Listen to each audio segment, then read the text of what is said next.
Huh?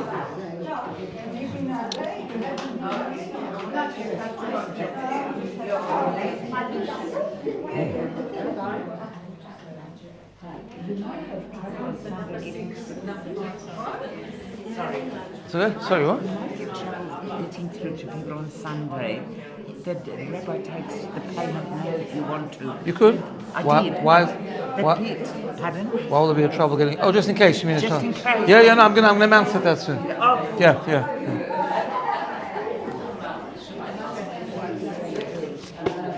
Okay.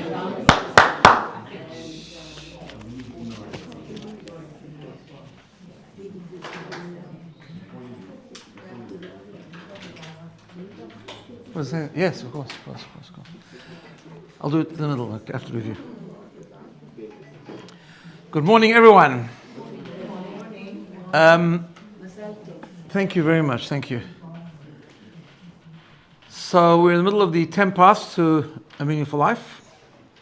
Looking at the 10 statements, or as it's commonly called, 10 commandments. Aseret HaDibrot. So a quick review from last week. Last week we went through Shabbos, being a day of being, not a day of doing. We talked about the two expressions of Shabbat, which is Shamor and Zachor, and how that plays into the different two aspects of Shabbat, and also how that's part of the song of L'chadodi. And I told you that beautiful story of the L'chadodi.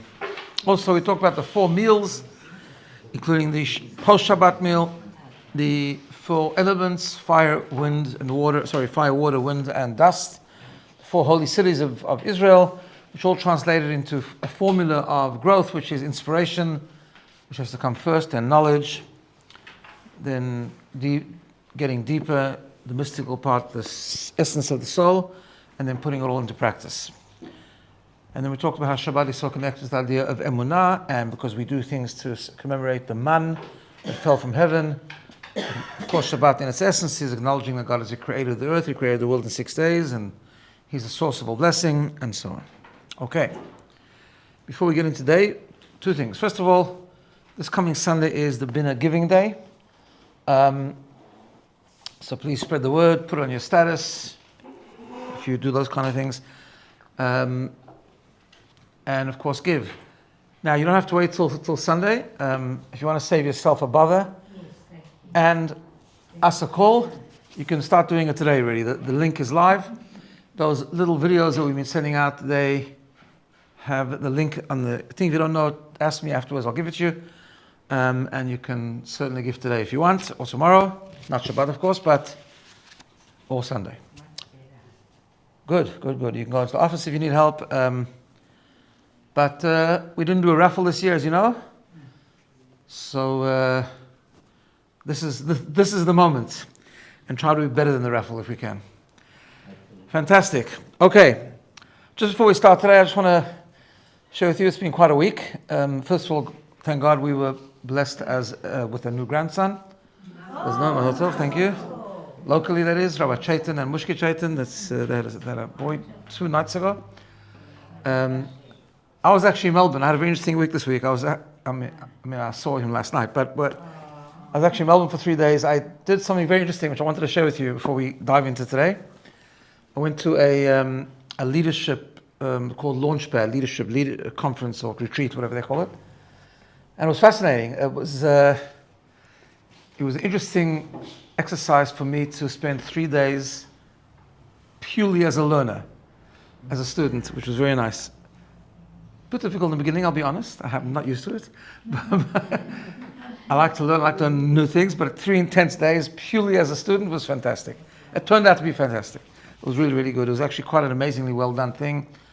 Amazing workshops, amazing ideas, and very, very motivating. So upwards and onwards. One of the sessions I did is on listening. See, that was part of the interesting part. There were some sessions there that were on topics that we've done here on Thursday morning, right? So it was interesting to see how it's presented in a different way, and it was an interesting exercise. One of them was just reminding me of a story, which I'm going to tell you because it was just a beautiful thing. So we talked about listening and active listening and the real meaning of listening and so on. And the presenter there put it in a very nice way, which I've never used that phrase before. He said, when you listen to someone saying something or sharing with you something, you need to listen to the song behind the words, which is a very nice way to put it. And sometimes it might be fear or happiness or confusion or whatever it is, the song behind the words. So it reminded me, and I went over to him and told him the story, and he was very grateful. I couldn't help myself, I am after all. I tried not to do that, but once in a while. So I went up to him and I told him, because I know he likes Jewish stories, so reminded me, I'm sure I've told you this story before, but it's a beautiful story. It's a story of a rabbi called Reb Chaim of Brisk. He was one of the great, in the last generation before the war, he was a very well-known Talmudist and halachist and so on, and a rabbi of a city, and a very well-known and popular rabbi also. Very kind person, compassionate person. And one time, a person came to him before Pesach, and he asked him a halachic question. The halachic question was, can you fulfill the mitzvah of the 4 cups of wine on Pesach night? Can you do it with 4 cups of milk? So he wanted to know. Incidentally, it happens to be a discussion among the halachic authorities, and yes, no, whatever. It's an interesting discussion. Whether it has to be wine or can be other things like important beverages or whatever. But Reb Chaim Brisker did not answer the question. He took out money and he gave it to this person and said, go and buy everything you need for Pesach.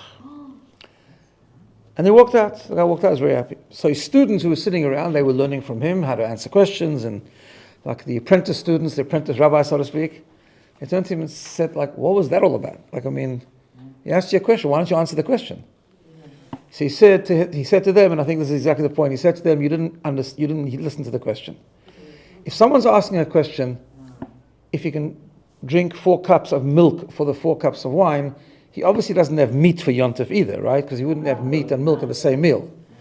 Which means he probably doesn't have anything for Pesach. And that's why he has a bit of milk from his cow or something, and he's asking whether you can do the mitzvah. So I answered the question. I gave him money to go buy, it was a fund, he had a fund, whatever. And he gave him money to go buy everything he needed for Pesach. So he should have not only wine, but he should have meat, and he should have a proper Yontif meal. And so it was a perfect example of this idea of listening to the song behind the words. So anyway, just thought I'd share that with you. That's Lithuania. Yeah. Lithuania. It's very famous. There's a whole yeshiva today in Israel of his descendants called the Brisker Yeshiva. It's like a very famous sort of rabbi. Actually, you would know this. There's different lines of Brisker today, but Rabbi J.B. Soloveitch from Yeshiva University, it was his grandson, his grandfather. It was Chaim Brisker. Okay, so today we're going to the 5th statement, or 5th commandment, Kibud Av V'Em, the honoring of parents.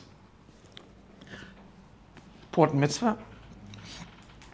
The Torah tells us, Kabed et avicha ve'et imecha, honor your father and your mother. Lema'an tarichun yamecha, in order that you should have a long and fulfilled life, right? So, by the way, just to clarify a little bit the structure of this mitzvah, there's 2 mitzvot actually in the Torah. There's kibud avayim, which is in the 10 Commandments, to honor your parents. And then there's also to respect or have in awe your parents, right? And that is a different verse in the Torah where it talks about ish imo ve'aviv tira'u. A person should revere, so to speak, his mother and father. It's interesting that in the 10 Commandments it says father before mother. And when it comes to about reverence for parents, it talks about mother before father. So the Rashi, it's not just a nice idea. Rashi in that other pasuk picks up and he says the following, quoting from the Talmud, and he says like this, that when it comes to honor, which we'll see what honor means, it means more sort of taking, caring, or loving. Children often love their mother more than their father because the mother nurtures them and takes care of them, and therefore the Torah warns it's got to be both avicha also. Don't forget about your father. When it comes to reverence, sometimes father's a bit more scary. Not always, but so it says, I know you revere your father, but don't forget about your mother. So therefore it says mother first. Ish imo ve'aviv tira'u. So interesting thing. Okay. What are the difference? What is the definition of the mitzvah just on a very, very basic level? Kavod means, it's not actually about giving them honor. It's more about taking care of them. We often, I know in observant circles for sure, when you want to get a child to behave themselves, you throw this verse at them, Kabed et avicha ve'et imecha, right?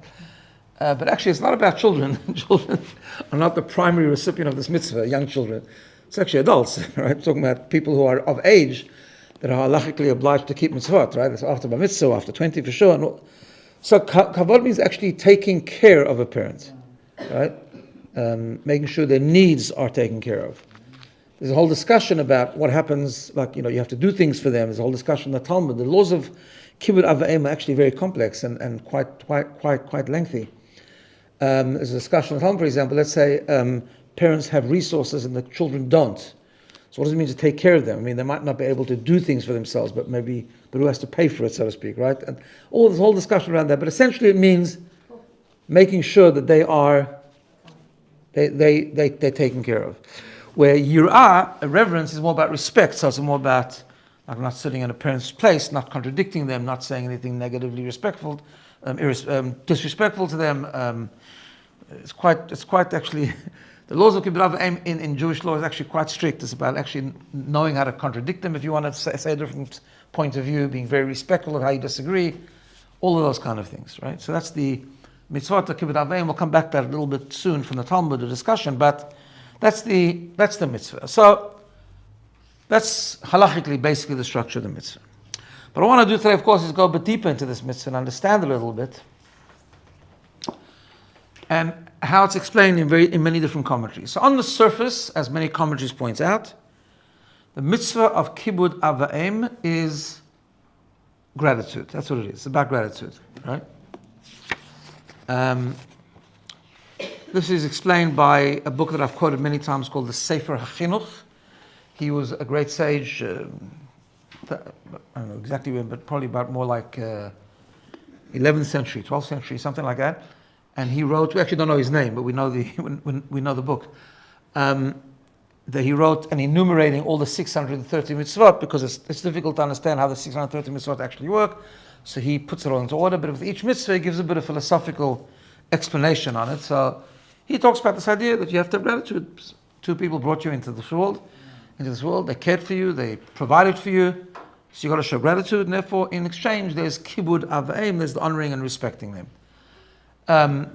We know that this is in Jewish thought, the idea of hakarat hatov, gratitude for people that do good for you, is an incredibly important concept, right?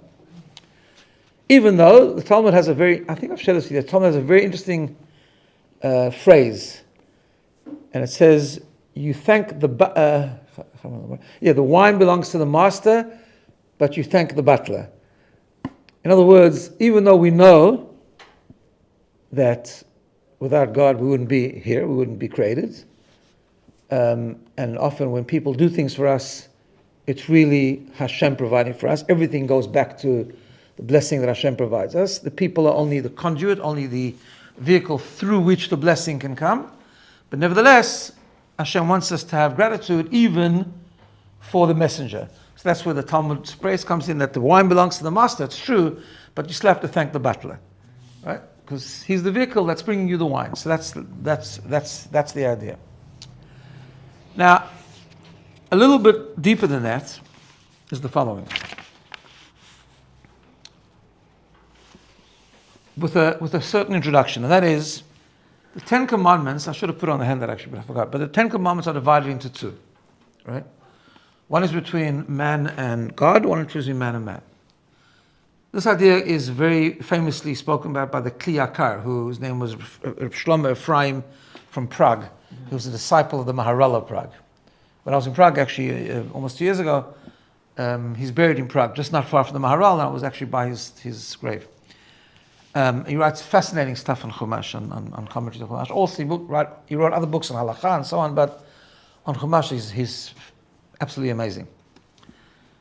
And he points out a very interesting thing. He says that's why you'll notice that every one of the 5 commandments on the right-hand side have the name of God in it. Like, Anochi Hashem Elokecha, I'm Hashem your God. Even when it comes to Shabbat, this is because Hashem gave it to you, and so on, right? Kibbud av v'em also does, honoring parents, although it seems to be on the wrong side. Right? It seems to be on the side really between man and man. You're talking about children to parents, right? And yet it's on the side of between man and God. And the pasuk, the verse that talks about kibbud av v'em, also mentions God's name in a context because you'll have a long life and God will bless you. It mentions Hashem's name. You'll notice that the 5 commandments on the left side do not contain Hashem's name. Now, obviously, they're divine laws, otherwise they wouldn't be in the Torah. And of course, every mitzvah comes from God. But nevertheless, the emphasis on those second 5, the left side, is to emphasize that they are mitzvot between man and man. Therefore, it says, Lo tirtzach, don't murder. That's it. That's the end of the commandment. Lo tignov, don't steal. Lo tinaf, don't commit adultery. These are all things that are, obviously, you're going against God if you transgress them, but they are primarily laws between man and man. So therefore, the obvious question is, how does that fit with the honoring parents? Because that's in the right side, and that's the column of between man and God, not between man and man, right?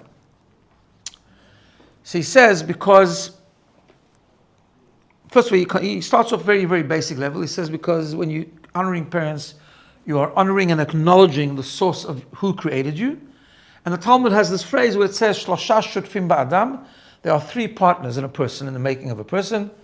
The father, the mother, and God. Right? That's an amazing idea anyway. It's in its own right, what that means. Like, God wanted us, so to speak, to be partners in creation and to procreate that way, and Hashem gives us the ability to sort of, not help Him, but like be part of the process of creation. And the Psalm says, it's the father that gives the sperm and the mother that gives the different things, the egg, and the different things come from each thing, and then God, of course, gives the godly spark, the soul comes from God. So therefore he says you can't really separate them, and then when one fulfills the mitzvah of kibbut ava'im, of honoring parents, you're really also honoring God, because you're honoring all the partners that gave you, right? That made you. And he says, therefore, this is why we find an interesting thing, that there's a midrash, or actually there's a piece of the Talmud that says the following, that when a person honors their parents, God considers it as if you have invited him to dwell with you.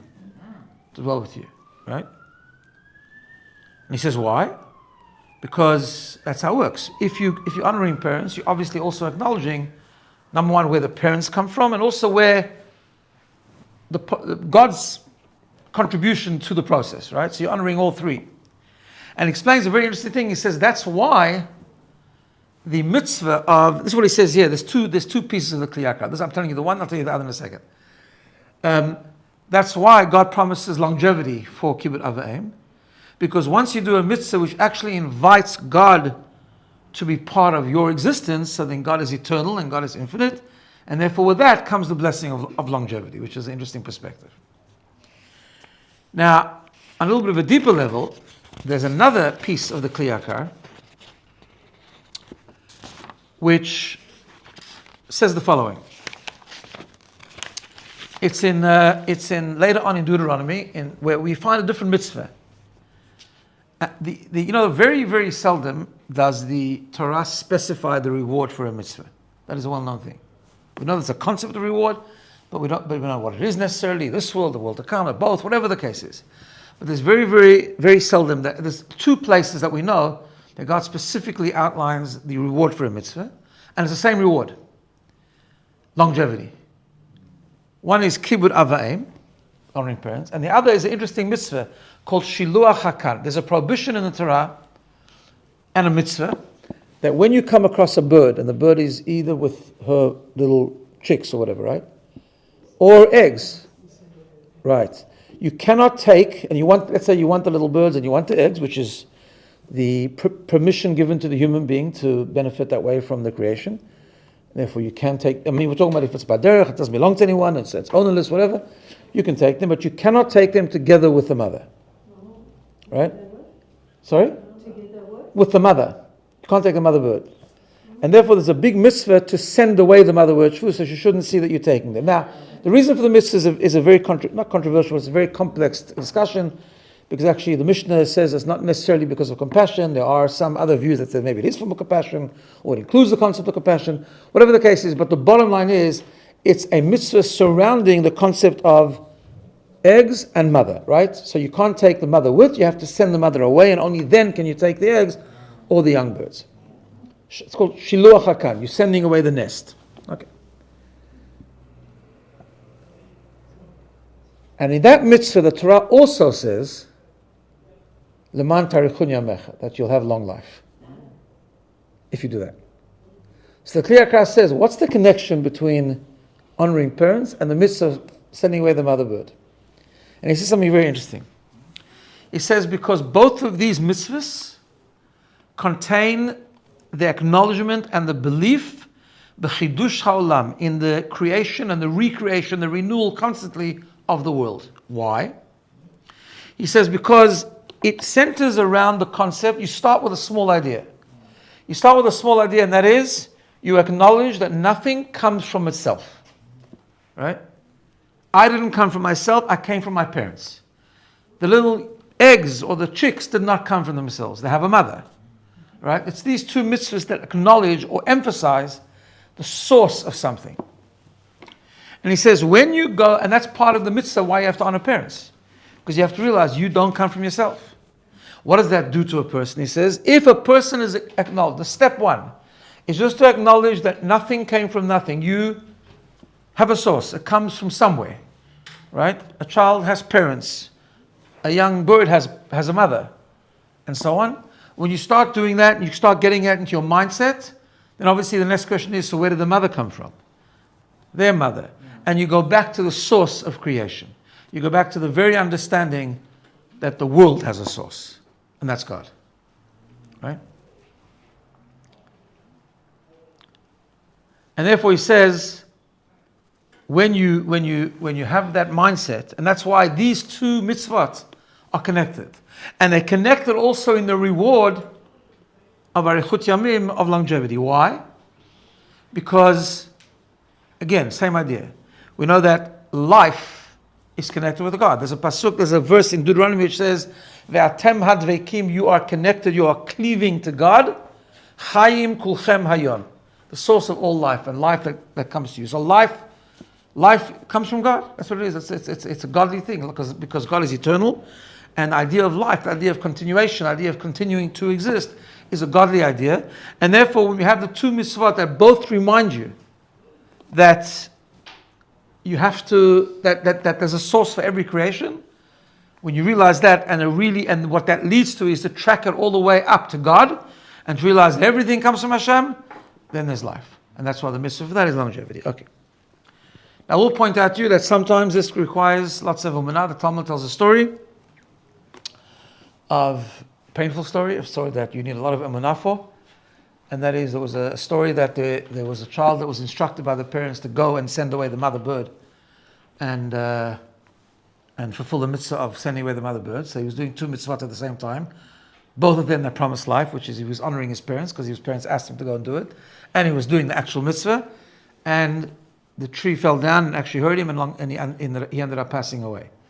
And of course, the students said, this is like, where was the long life, right?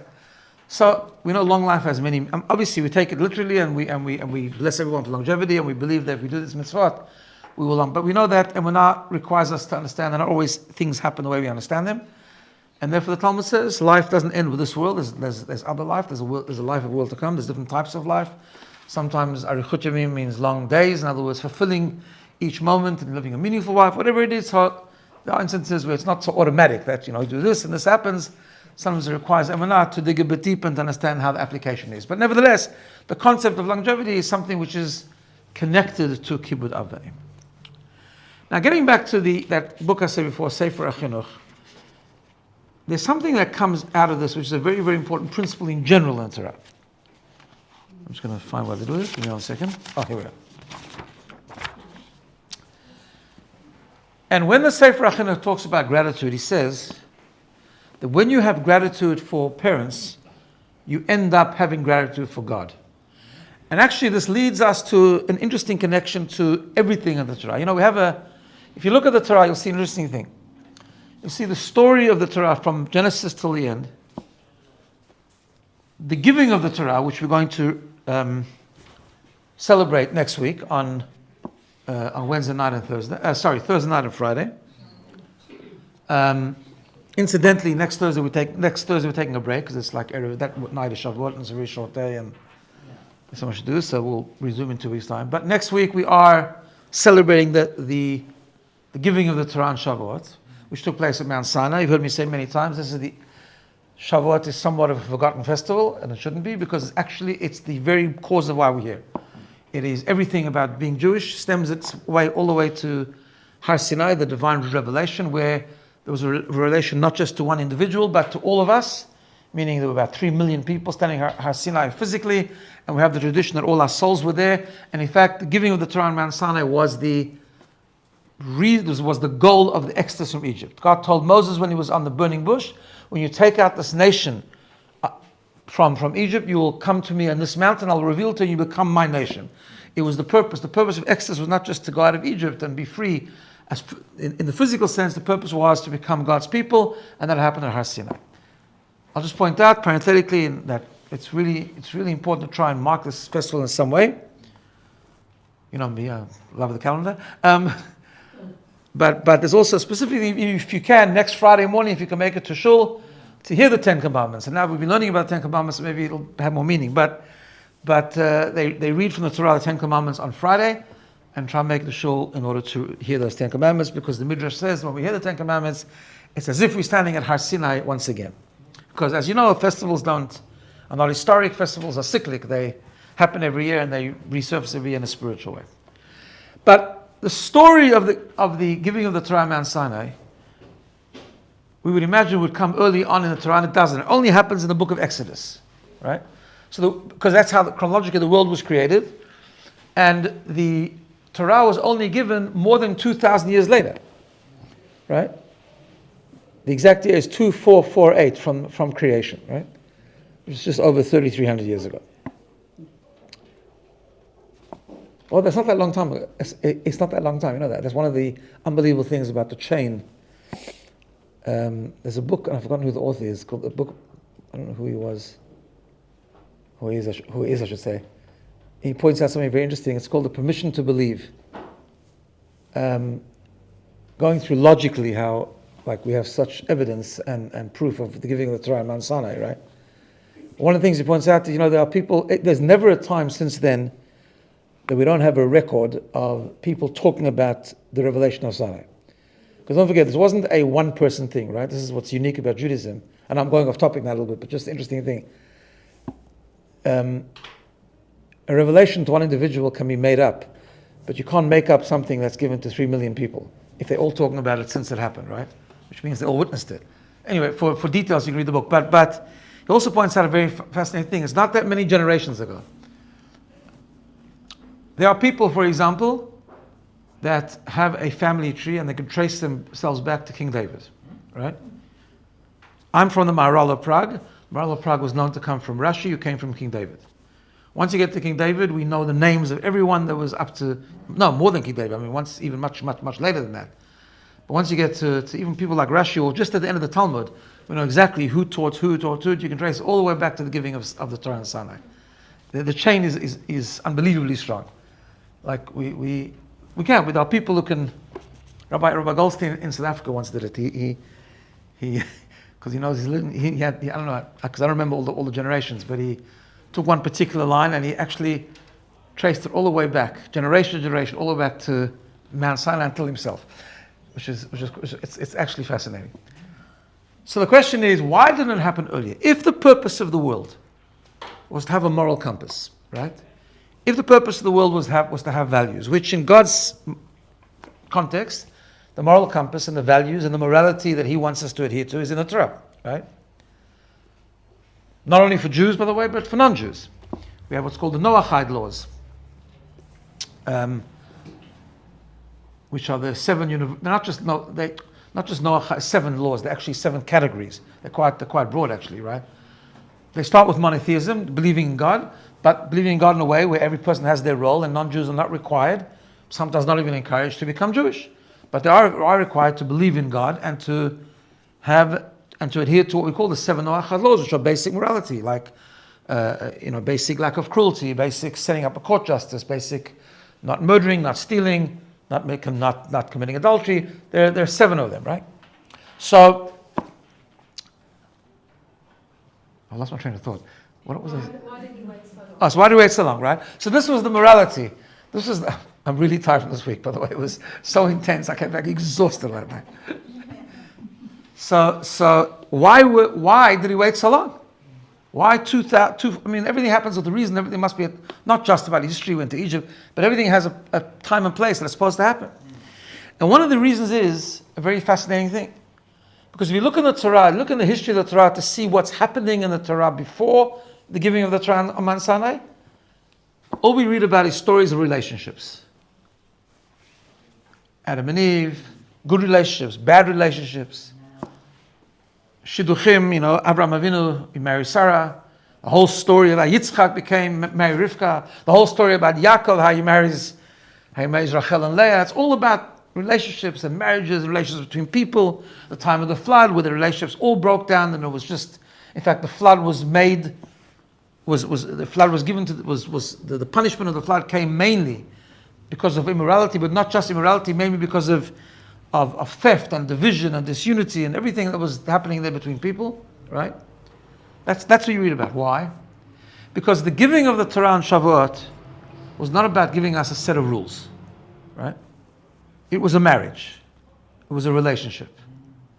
It was a relationship between God and us. God wanted us, or maybe you could say it even a bit differently. God didn't just want us, He made space for us, because He didn't want us to be passive recipients. He wants us to contribute, He wants us to learn, He wants us to innovate within the guidelines that He gives us. And that's why we have the evolution of Torah study and applying Judaism in all different contexts, in all different ways, and being very creative about it sometimes within the laws that He gave us. So He made space, He didn't just give us laws and impose them like a master to a slave, but He actually entered into a relationship with us. We become a contributor to the relationship. But that requires also us to make room for Him. That requires a little bit of work with our ego, to make room and space for God with us, in us, right? I've told you this many times, that there's a piece of the Talmud which says that there's a passage, it's a part of the Talmud that discusses arrogance and how God hates ego and hates arrogance. And one of the very harsh and sharp things that it says there is that God says that anyone who's a Baal Gaiva, which means is a very arrogant and egocentric person, says, God, I cannot coexist with him or her. Which is very interesting, because there's so many places that we learn that God is very tolerant. He gives us tshuva, He forgives us, He understands us, He knows our limitations, right? So why suddenly when it comes to arrogance, how about if someone kills or suicidal? I mean, there's so many different terrible things in the Torah, right? Why specifically arrogance is considered the most important thing? And it's very simple. Because anything that we do wrong, God can forgive, He'll forgive. If we do tshuva, we can repent, we can reconnect, even if it's 100 times. Yom Kippur, the whole thing, right? But He says, I can only coexist with you, I can only tolerate you if you let me in, if you make space for me. If you're arrogant, which means you're shutting me out, because that's what arrogance is, when we shut other people out, we don't make space for them, then how can I coexist with you? How can I tolerate you? I can't tolerate you unless I'm with you, right? Unless I'm connected to you. And therefore, Matan Torah, the giving the Torah on Mount Sinai, was a relationship. In fact, the Talmud says that before Matan Torah, God lifted up the mountain and held it over the Jewish people. And Kabbalah tells us that's like similar to a chuppah, right? It's referred to as the wedding between us and God. We make the chuppah on top of the Torah when we read the Ten Commandments with the title. Yes, many people have that custom. Correct. Because like a chuppah, exactly, right? So it's a chuppah, it's a wedding. But God taught us a very important thing. We have to practice that relationship. And therefore there's a phrase that the Midrash uses, I believe, that derech eretz kodma Torah, that respect and social appropriateness to other people and connection to other people comes before the actual Torah, right? It doesn't mean actually, it's not what some people think it means, that it's more important than the Torah. That's not the issue. The Torah is both sides of the Ten Commandments, and they're equally important. But why does one come before the other? Because you cannot make space for God if you can't make space for other people. You've got to practice the people first, right? that they kind of more similar to you. They same like you. We belong to one group. We're all people. And yet it's so hard to make space for other people in a proper way. Really making space for other people. Really sometimes putting yourself to the side, not letting go of your own ego, making room for other people's opinions, making room for other people's perspectives, for their moods, for their emotions, whatever they might be, right? If you practice making space for people, you can then make space for God. And that's why God let us train for a bit before He gave us the Torah. Some of that training we messed up, some of that training we did really well at, but we learned from both. You learn from the good and the mistakes. So we have a Torah where the whole Genesis is all about relationships. And part of Exodus is the story of going, it's all about it, right? Yosef and his brothers. There's so many stories of relationships. So that we should prepare to enter into the relationship with God. And this Sefer HaChinuch says something very similar with regard to the laws of Kibud Ava'im, of honoring parents. He says you can only really have gratitude for God, only really recognize that God is the source, when you can do it in an easy, bite-sized way, when you can recognize, at least be nice to your parents, they gave birth to you. When you can recognize you come from your parents, and you have gratitude for that, you can broaden that gratitude and have gratitude for God, which is a bit more removed from us in a tangible way. Right? We have to remind ourselves, we wake up in the morning, that everything we have, even the simple things, come from God. But we have to start with gratitude from parents, and he says that's the essence. That's why it's in the Ten Commandments. That's why it's so foundational. Because gratitude is a foundational thing, because gratitude comes from belief also. You can only have gratitude for someone when you recognize that was the someone that gave you that, or was kind to you, or provided for you. And therefore that goes into a bigger way to to gratitude for God, which is recognizing that that He gave us everything. Yeah. Rabbi, what if unfortunately your parents have been poor parents? Have been poor parents. Yeah. We're getting to that. Oh. Yeah, poor means not so good, in other words. Yeah. Not wealthy. So, no what? Not wealthy. Yeah, no, it's not just checking. Right? So that's such an important idea, and that's why relationships are so important, not just because they're important, not because it's just a nice way to live and it's an effective way to live. It's a mitzvah. Relationships are a mitzvah. And an important mitzvah, because otherwise you actually can't have a relationship with God. That's why the two columns of the Ten Commandments are so connected, right? But it's sometimes very hard, especially in our generation where everyone's got complaints on their parents. Right? See, here's the interesting thing. I mentioned this to you when we talked about Shabbat, right? The Ten Commandments are written twice in the Torah. We went through that last week, right? And the wording is a bit different. So we had like for Shabbat, the first time is Achor, second time is Shamor, but they're both true. With honoring parents, we have a similar thing. There's a couple of words extra in the second Ten Commandments that aren't in the first. And that is, Kasher tzivcha Hashem alakecha. Do this as God has commanded you. Right?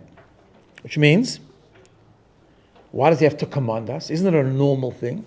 You know, there's different types of mitzvot. We've gone through this, right? There's mitzvot that have a reason, mitzvot that don't have a reason. Kibbud Avayim is not from the mitzvot that don't have a reason. Of course, it's a rational mitzvah. I mean, it's a normal thing to do. And yet, God makes it into a whole mitzvah. And He makes it in the Ten Commandments. And He says, make sure to do it because I've commanded you to do it. To have to be commanded isn't like natural. I mean, we should imagine that it's a normal thing to do. And the commentaries explain, because if you just treat it as something which is a rational, obvious thing that children need to do for parents, it doesn't always work, because what happens if it becomes, even though it's the default position of the person, but if it's got to do with your own feelings and experiences, then sometimes your feelings and experiences don't motivate you to honor your parents. And therefore, God has to add, don't forget, this is a divine instruction. It's a divine moral foundation. Kasher tzivcha Hashem elokecha. You have to do it because it's a mitzvah. And you have to do it even when it's hard. Even when it's hard. So Yeah. I'm going to add on to Robin. What about if there's abuse and neglect? Okay. Yeah. It's okay. Yeah. 100%. No, 100%. And you were being Mama's not here. Please don't be. No. No, so I'm going to get that. So, there's, I think it divides itself into many different ways. There's very good parents, there's normal parents, there's difficult parents, and then there's like abusive parents. Okay, so we need to understand. So, I want to be that. So first of all, let's just break this down a little bit. We'll try and finish it before in 10:15. So the way it works is like this. Often children look back and have complaints and have sort of difficulties or challenges with the relationship with their parents. Things they might have done wrong, things that were ongoing. That's all true. But that's not an excuse. That in itself is not an excuse. First of all, no parent is perfect, right? And the concept of gratitude is understanding the things that we take for granted, right? Gratitude is not for big things. In general, we talk about the idea of gratitude. Gratitude is not only, I'm supposed to have gratitude to you, not because you gave me an amazing gift. That's true, of course. If you give me an amazing gift, the gratitude hopefully will be greater. But it's not just that. Gratitude is for the things that we take for granted. To give you an example, I remember the Lubavitcher Rebbe, just something I noticed, I observed in the years I was there. He was very, very, very strict on gratitude. Just to give you an example, like he never, in the last years of his father, he wasn't with his father. He left Russia, and his father got arrested and was sent to exile. And it was in a place called Chile in Russia. And he's buried in a place called Almaty. And he was disconnected from me. I mean, the borders, you couldn't even go visit him, right? It was just, they were apart. And remember, the Rebbe gave there were few Hasidim that were there in Russia at the time, running away during the Holocaust and everything. And they took care of the Rebbe's father, and they were had special attention all the years. I remember the Rebbe used to, with people that took care of his father, he was so grateful. But not just big things.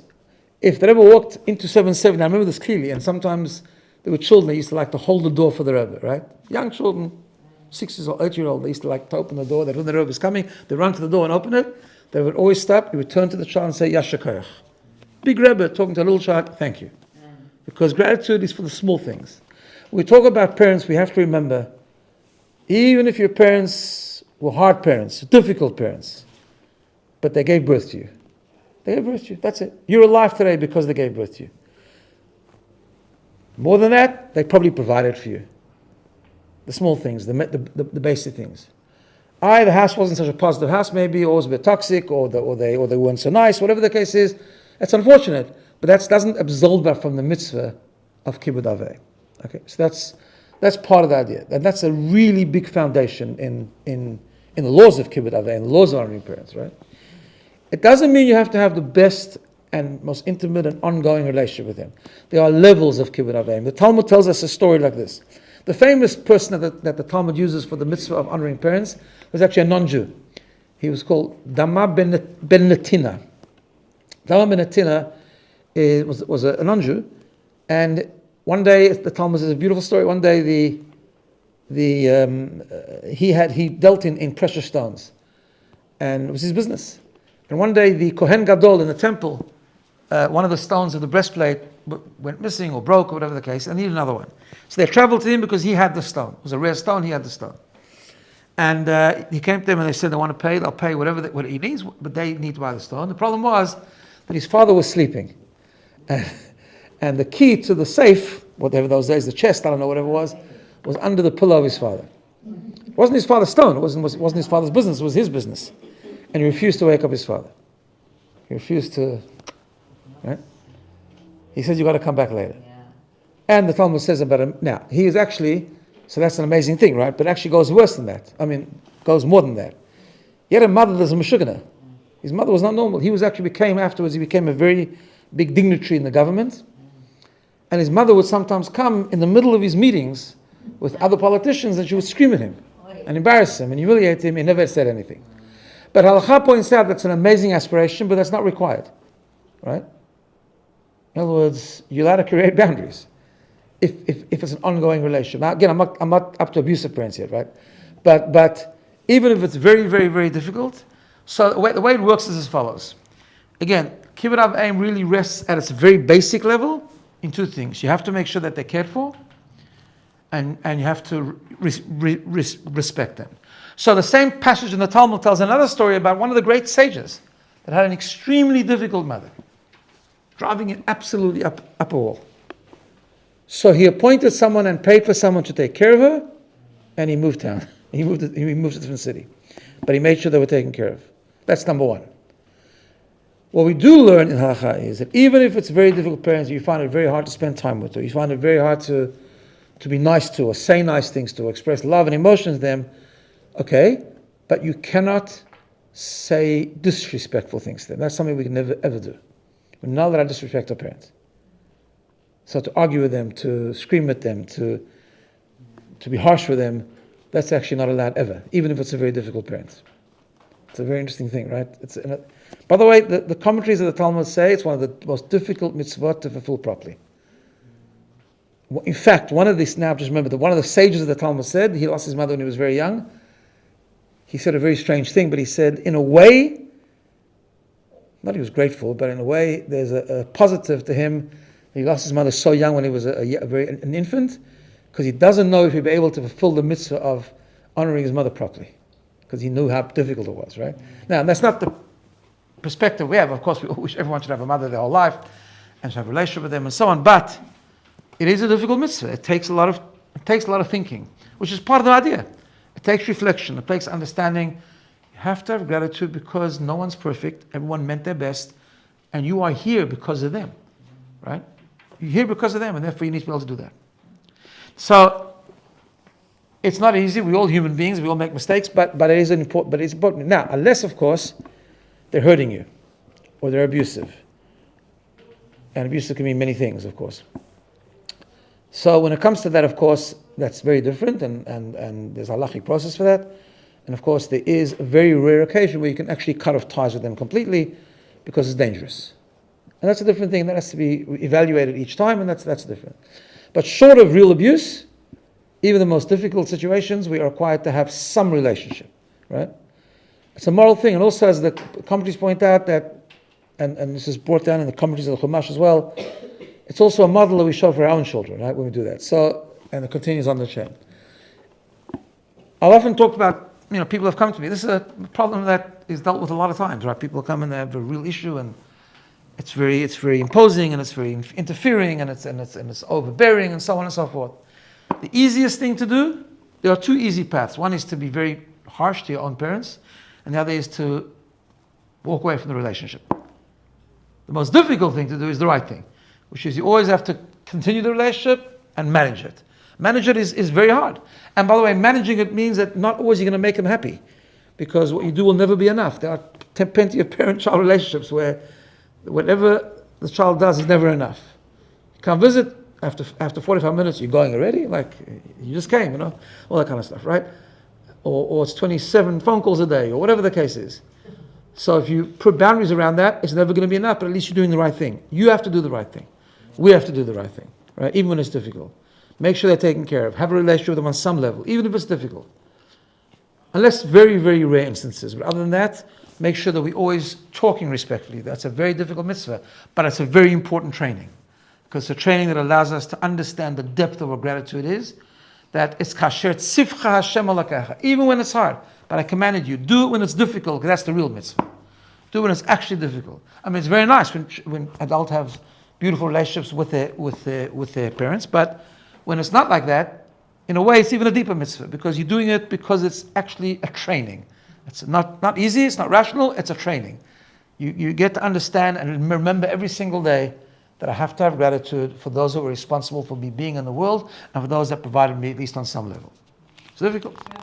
Yeah. It's quite interesting at the moment because social media is absolutely bombarded with encouraging people, and thank God I've got a beautiful relationship with my parents, but To cut off. encouraging people to cancel. Yes. Culture.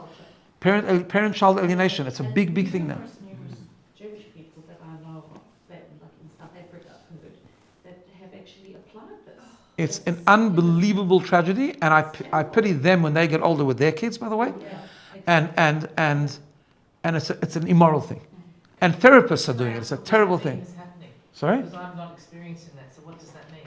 No, it just means that kids, not my own experience, but in social media are encouraging people, if you're not happy with this, that, and the other, as Yeah. Rabbi says, the very small things, not abuse or anything like that, just cancel them, get rid of them, like you cancel friends. But by the way, that fits into the culture of today anyway, because culture of today is I do what works for me. Yeah. It's about being trapped in my own ego. It's exactly what the point is, right? And that's why such a person can never, other relationships will suffer at the end, and also definitely the one have a relationship with God, because if you can't make space for another human being, that just because it causes you discomfort. By the way, relationship with God causes discomfort. That's a fact, because He's got a lot of things He wants us to do, which aren't always so easy, right? But that's the point. That's the depth of the relationship.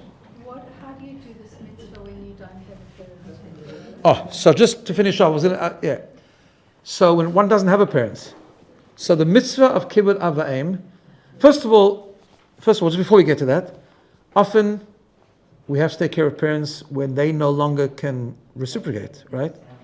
And it can be when someone is I have a mother-in-law that is just full on dementia. She doesn't even know who anyone is, right? And of course, it's very painful and it's a very big question. And my wife sometimes travels to America for the primary reason that she has to visit her mother. And obviously the question is like, why are you visiting your mother? And we were in New York. We traveled one day. We went to visit.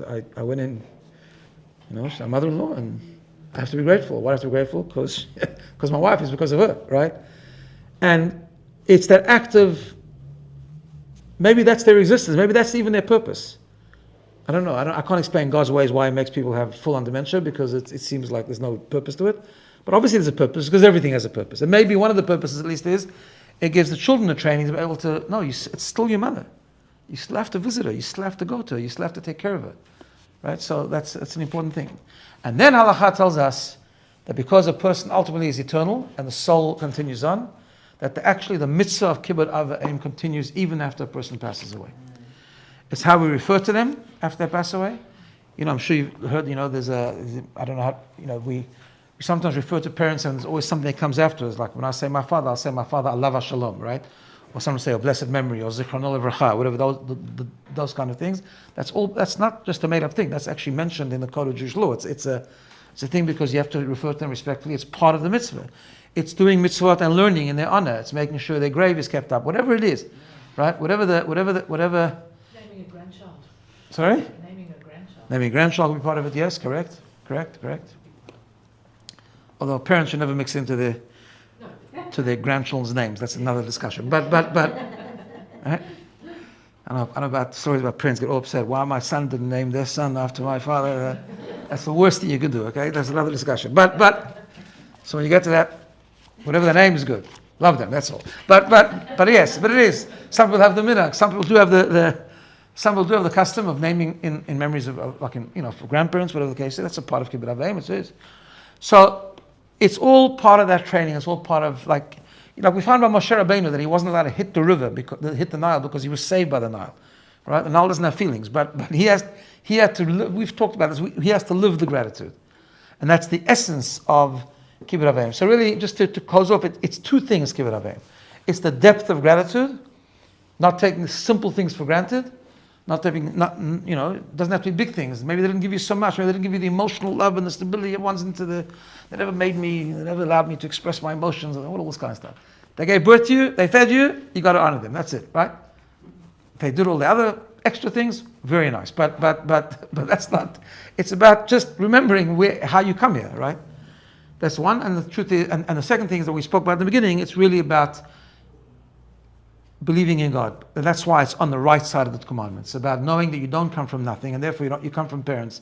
And when you come from parents, your parents came from parents too, and you go back to the source of everything, the source of all blessing, the source of all life, which is God Himself. So remember, there's no shiur next week, but we'll continue on the next